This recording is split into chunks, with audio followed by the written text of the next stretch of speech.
I felt a little put off with myself, missing a day or two here, especially in these funny times, which a lot of you are amounting to being shut-ins, and probably are, at least if you're up to speed so far on all the videos we've done, they're probably looking forward to the next one in a timely way. I do try to maintain that sort of Thursday, Monday schedule that you've run into and you subscribers know about.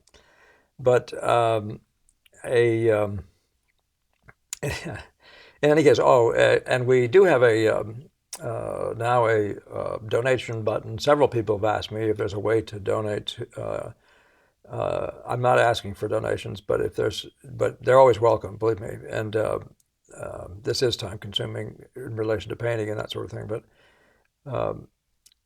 But I just want to say that it'll probably show up on the screen at the end. But you just need to go to my website at Ingbretson. I'm sorry, studio.ingbretson.com, and you'll see a donations location there somewhere or other.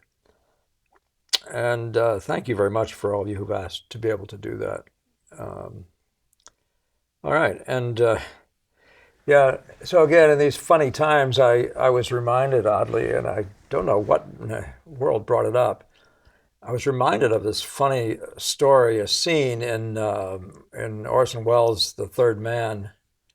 Is that what it's called, The Third Man? I think it's called The Third Man, in which he has just coming down off of a Ferris wheel, at the top of which he's just informed his best friend that he's a murderer. And he's now come down to the bottom with sort of this general attitude that, well, what's wrong with that? And then he talks about the Borgias and this 30-year period where some of the greatest art was produced, despite all this massacre and mayhem that they were involved in. Lots of it, just applying to themselves, but others to outside their own little world. But anyway, the question that Margie brought, and she's brought it one time before, is fits in with that. And we're talking now about the sort of difficult times, various you can talk about personal difficulties where there doesn't have to be this big, overall arching, state level event, or disease or something like that. But the struggles are always there. And so there's something in Marge's question, and she's asked it before, or a version of it. And I've answered it before, I believe, or one like it, Margie. But don't be surprised to see me doing it if it's precisely the same thing. I'm not doing precisely the same thing with it, but it leads us to a certain place. Here's the question from Margie. I love paintings like this, in addition to paintings with a large color range. I can't see myself being able to get up something so subtle. Is this just developed from, I think she's saying, trial and error? And maybe could you talk about why this painting works? But I'm still going to use this as a takeoff place. So we'll talk about Margie's question, why this painting works, even whether it's something that develops as you're working. But there's an easy way to talk about this in the very beginning, and that is if you're setting up a still life. Probably the easiest thing to do is to get a couple things to go together that have a lot of the same colors in them, and then to find a third thing that can be featured in front of those things. It's probably the easiest way in the world to get a rational, so the beginnings of a color scheme. Gamble complained, as I've mentioned before, about Degas not being quite as superior as Veronese, and I was just looking to see if my mic was working, and that's how long I've been away from this. His conclusion was that Veronese was better because he used a wider range. I've never believed that aesthetics requires a wide range. I've never believed that. I don't think that's true, and I don't think one's a better colorist by doing it or by displaying some great skill with multiple colors. If you are doing equally amazing things with limited range, I don't think there's a reason to take that view. But if he's talking about some sort of a skill level that Degas never proved himself to be able to reach, which is to use this wide range of values, colors simultaneously, and all those things, then maybe he has a point, and undoubtedly that's what he was getting at. But so that's one point. And the idea of a color scheme, I mean, these are beautiful. These things go beautifully together in color. It almost looks like an Albert Moore, where it looks like he posed the model, and then he turned a pink light on the model and painted it, and then he put a blue light on the model and painted it, put a yellow light on the model. So that's the color unification, right, by light. Well, this has that feeling of being done that way. Not that I'm suggesting one should or could or anything like that. There are many ways to similar kinds of places, but there are several things also that this is Emil Carlsen, for those of you who don't know, and I believe it is, but she didn't tell me. I should look closely at it. I think it's Carlsen. I mean, it conceivably could be Dines Carlsen. They both did similar kinds of things, but I can't see the name on it, so don't take me. That's not particularly important. If she likes this picture, she likes this picture. But what you do see here, though, is what is absolutely the case for good paintings. That is a dominant spot, dominant center. What you do see is a range of colors, even though they're all neutrals. There's a range of them. There's a feeling of red, yellow, blue, if you want to put it that way. That's what's necessary. That idea of triads, it's got that range that makes us think it's all there. And minimally work with threes. You can obviously you can work with a lot more than three. And then so then there's the question of one of those things that happens in this aesthetic movement, sort of the arts and crafts movement. I don't know to what extent he was part of that, but this thing appeals to me in that way. A number of his works, which I've seen recently, look like they are literally mosaic-like. That description that Tarbell gives of this he claimed it was Chardin's way of working, where he says he put down a spot and leave it, and put down a spot and leave it. Well, this thing actually, most of this guy's work, or lots of it, has this feeling of being literally put down, like pasted on and left, pasted on and left. And eventually he builds on that to such a point that it actually sometimes becomes a jewel-like, I think would be a very nice way to say it. So then there's another level right there, right? So you have a reasonable design, you have a reasonable color scheme, which of course is part of the idea of design. And then you have a treatment, if you want to call it that, right? Aspects of design too is he's picking similar kinds of curves and circles and forms that are like each other, and he's playing with that as well. But anyway, but what's not to like? Yeah, I agree with you, Margie. I hope that people who work with me don't start believing that you have to use the full capacity that you have. I'm basically teaching you to be able to paint anything you see in front of you and not be intimidated by color. But there's nothing that should prevent you from limiting your color, especially, for example, if you're doing a mural or a decorative piece for to go on the side of a golden pot. Well, what are you going to do? Put all sorts of hypercolor on there and take away from the grand unity of the design? No, you wouldn't do that. So, so I think that's all I should say about this. But what it leads to is rather interesting, because I think one of the biggest reasons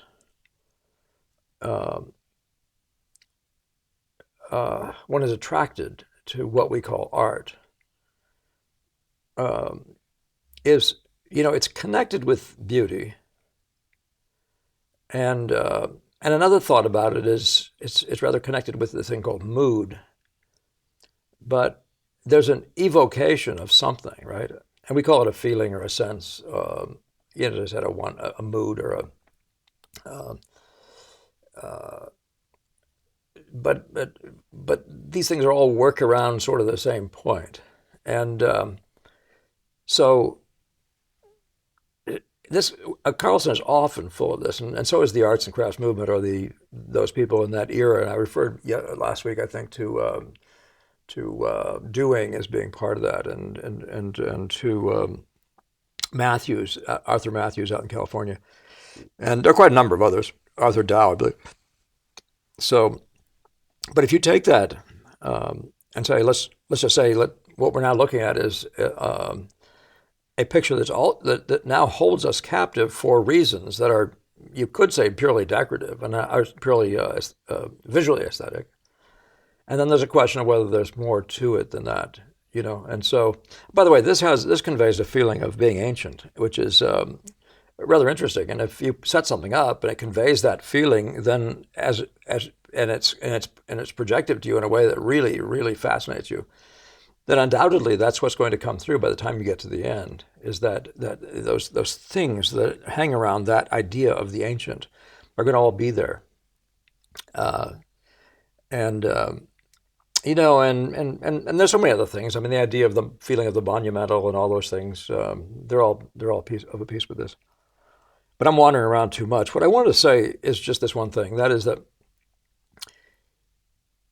he is evoking a mood, right? And so I'll just go to somebody else, to another idea. We're looking at, I was reading a book by Viktor Frankl. And my childhood, by the way, in an answer to some of Christian's questions, my childhood was spent being informed about a lot of what was happening in Europe back in the 40s, say, and all the viciousness, you know, between the Nazis and the Stalinists, the horrors that were going on over there. And of course, they went right on into Cambodia and Mao and the Chinese after that.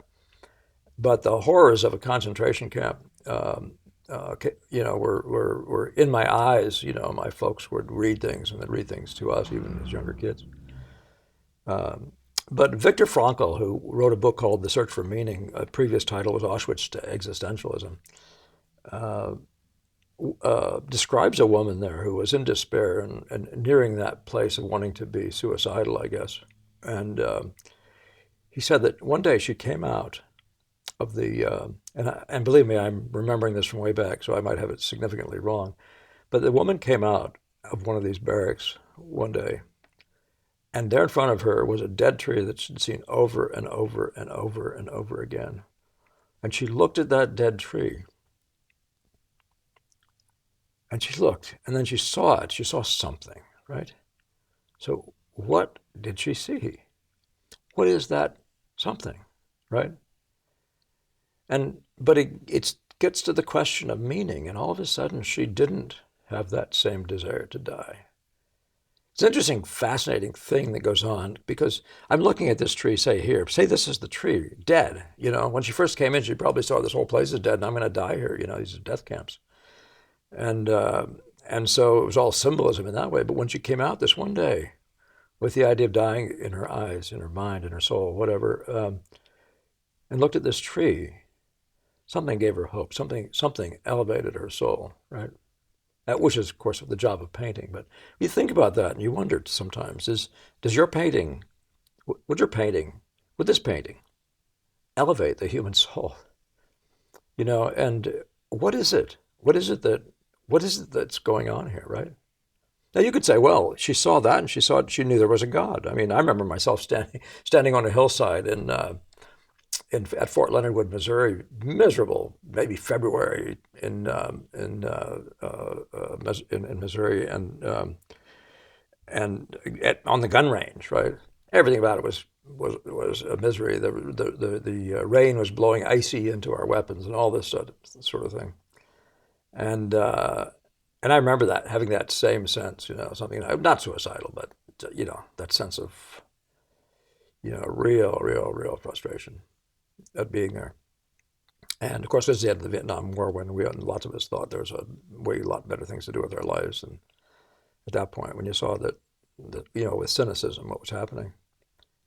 But I saw over the ridge, the toe of horizon, just resting on the ridge of Orion, I meant to say, and this entire star thing, the size of which I've never seen before in my life, sat there, just tilted over the ridge. I mean, like, you know, for me, it was the same kind of a moment, oddly enough. I was a young guy.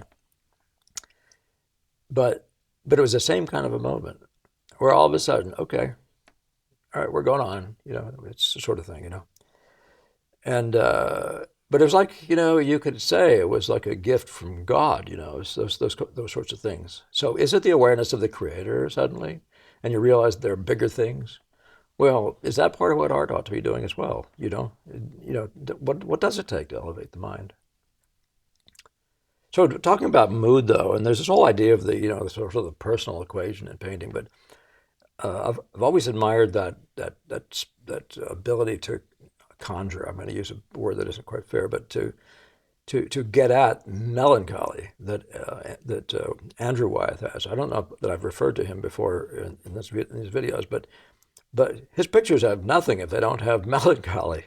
I often think of him as being the Robert Frost of our of those times. Actually, he's roughly the same lifespan.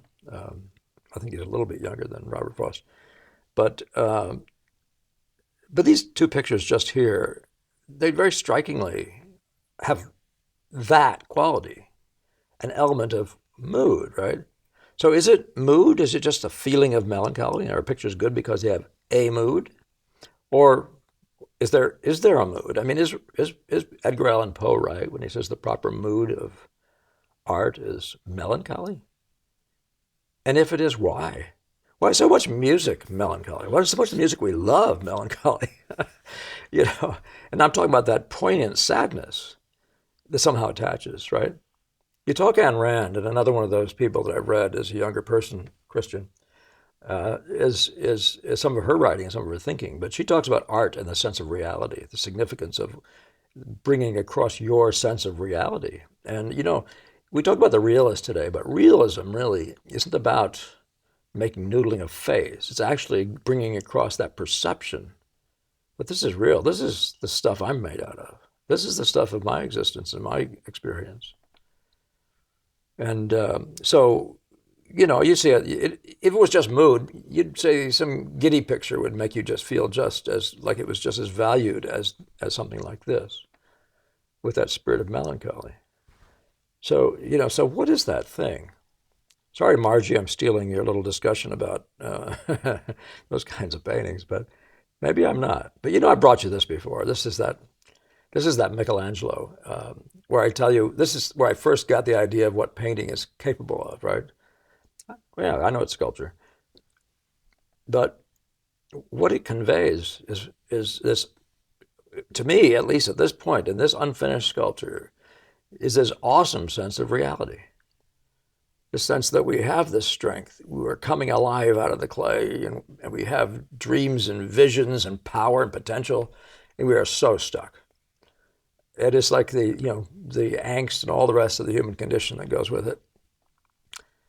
And, and this is one of those places, Michelangelo also wrote poetry, which I've mentioned before, and there's something like a poetic connection, or something like that, which poetry tries to do as well, when it comes to the idea of meaning in pictures, right?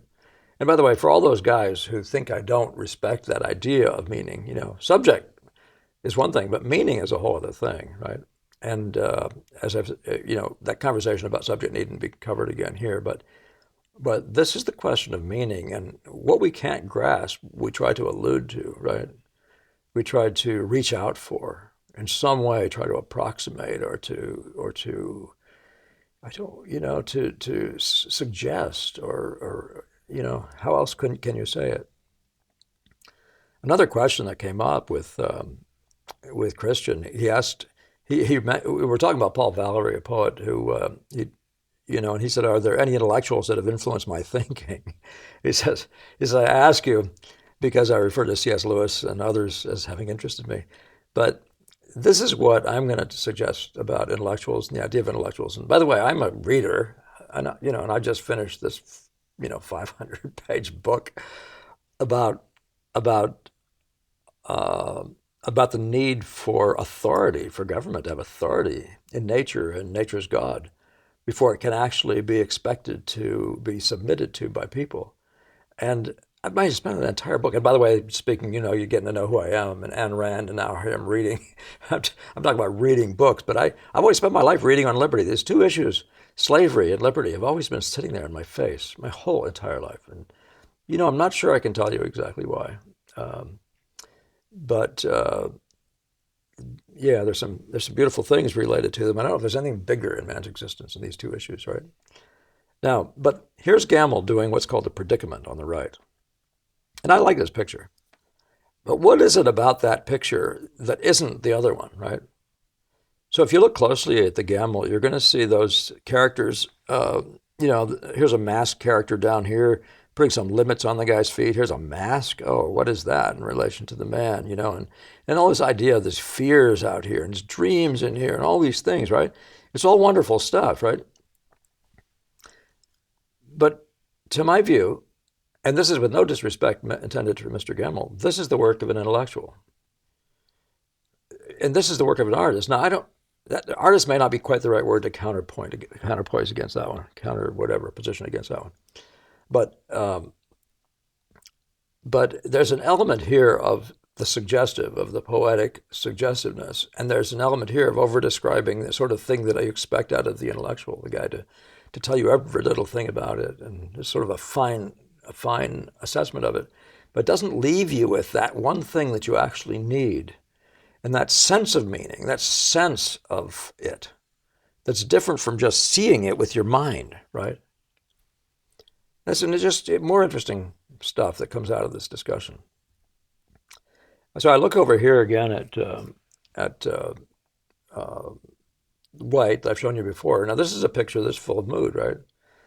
Isabel and the Pot of Basil, very mood heavy. I mean, it's a little bit contrived in the sense of lighting and all those sorts of things. Not that that's necessarily, I mean, it could be effective, but it doesn't convey, it conveys mood, but it doesn't convey deep meaning. Now you can say, well, there's a story here, and there is, but this thing as a whole doesn't convey the meaning that you just saw a second ago in the Michelangelo. That meaning is conveyed almost without thinking about it. Nobody ever said that to me, that that's what that means.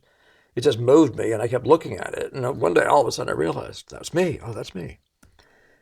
This doesn't do that. And I was looking at some NCYs that I just decided not to put on here, and some other people who create moods that don't convey anything deeper. And that's kind of a question, isn't it, of the universality of meaning, that may be one of those things that give a universal quality to our art. You do see it in music and that sort of thing. I was thinking, well, I'll leave it at that for now. But the opposite of that, I mean, Millet said, can you avoid the theater? He wants you to avoid the theater. Well, what does that mean? Well, it doesn't want you to be putting on. He wants your picture to actually contain the burden of the day, the weariness, the sense of reality of our existence, I think is probably the best way he'd put it. And by the way, speaking of, one of the questions was, who do I read again? I'm trying to, I said I'm filtering one of Christian's questions. I was thinking about putting it with this, but I declined to do it. But what did Millet read that gave him that sense, right? Well, we know he read Virgil's pastorals. He said that he did that, and I think he read some of the other Greeks, and he read the Bible. And in these days, I mean, this is one of those things that I find so staggering. When you're trying to get to that point of really trying to, for example, as a writer, trying to put meaning in and get words to speak and that sort of thing, I'm so impressed with how significantly the Bible has been shut out of the conversation. I mean, when you consider that Virgil was written like 800 or 900 years after Isaiah or Ecclesiastes, would you believe that? I mean, like maybe 1,000 years, maybe as much as 1,000 years later. And if you read those things, and the Psalms, I mean, I think very similar. I think David was older than Isaiah. So if these are true, we're talking about writings. You know what the Psalms are doing. I mean, you know the poetry in the Psalms. The heavens declare the glory of God. And but the poetry that's there, it's like the mother of all literature. The scripture, and it astounds me to this day. It's much like its absence I'm talking about in what are supposed to be educational circles. It never used to be that way. But it astounds me today, but even more so when you're talking about how much it conveys about the nature of life and the meaning. It's so full of a sense of meaning. And so it's just one of those things, by the way, that I always also put to you, Christian, that was part of my upbringing, and much like it would have been part of presumably part of Millet's. Well, it was obviously part of Millet's. It was also part of the Renaissance evolution, right? And you get that same sense of value and especially that focus on valuing God, loving God, in the Michelangelo conversation, and not Da Vinci, but in many others around. Botticelli was a convert of Savonarola at the time, by the way, that the Borgias and all those guys were doing their madcap stuff in and out of the papacy and all that sort of thing. And Savonarola was, of course, preaching against them, was eventually burned at the stake by them. But those guys had these enormous influences on these artists. But all in each case, this is all about what are we here for? What are we doing? So yeah, I remember going to previously in. I was in Boston at the time that Solzhenitsyn delivered his speech at Harvard, and I remember him saying, he said, "You left liberals of the West you'll never understand until they march you off to your gulag." And he's talking about a conspiracy, actually. So one that Jack Kennedy referred to as well, that Solzhenitsyn happened to be living under the very day that and maybe I think it was about the same time as he first went to prison for saying things under Stalin. By the way, Solzhenitsyn lived not very far from here, where I live in New Hampshire, and for a period of time after that. And so I, in theory, had a chance to go see him and hear that speech. But the one story I remember, having read the Gulag, the one story I remember with the most poignancy was that story where he talks about how he was in one of these concentration camp situations. And as I said, there were work camps, they were referred to as death camps. And he said he had just completely despaired. He said, given up any hope at all. And he said he walked away from he walked as far away as he could get from the mass of the other prisoners. And they were on the edge of a riverbank, and I think he said it was sandy. And he said, I got as far away as I could, and then I was going to run, and they were going to shoot me, and it was going to be great. And he tells this story about being there, just in that position, and then a stick, a man in white, I think he said a man in white, standing in front of him, was drawing a cross on the ground, in the sand. And there again is that kind of a moment, you know what I'm saying? That kind of a moment. And so these are the kinds of things that if you want to talk about my history and background, they're full of these. And I think that's probably what gives you a sort of and I think most of you have it. There's a sense of the poignancy of life, something more significant than all of us is happening. And this is a sort of that feeling is coming across a little bit in that very first painting by Carlsen. I could talk about more. Richard Wurmbrand, Alice Miller, German, who was wrote any number of books on children and the injury caused to children by the things that we do as adults. But Wurmbrand spent 14 years in a concentration camp. When I was in the Army in Missouri, he'd gotten to the United States finally, and he was speaking on the steps of a famous place to speak in St. Louis, Missouri, on the steps of the post office. And I want to tell you, I heard him speak there. Did I actually make it? I said about to make it. I think I did. But nevertheless, I'm going way off here. So all I'm trying to do is, can you get to that place in the way you're thinking about all this stuff, where you realize that there may be a value to this stuff that's not purely aesthetic, but your first job still is to be the master of the visual impression, to be the master of your tools, right? It's a grammar school. The grammar is color, value, form, shape, all those things. It's that basic stuff. And because there may be something more important on some level for all those of you who think I don't think subject. You might wonder what I do think. Anyway, thank you very much. And do feel free to donate. Definitely subscribe and keep it going. I'm thinking about possibly doing an interview as sort of a celebration of this 1,000-point mark.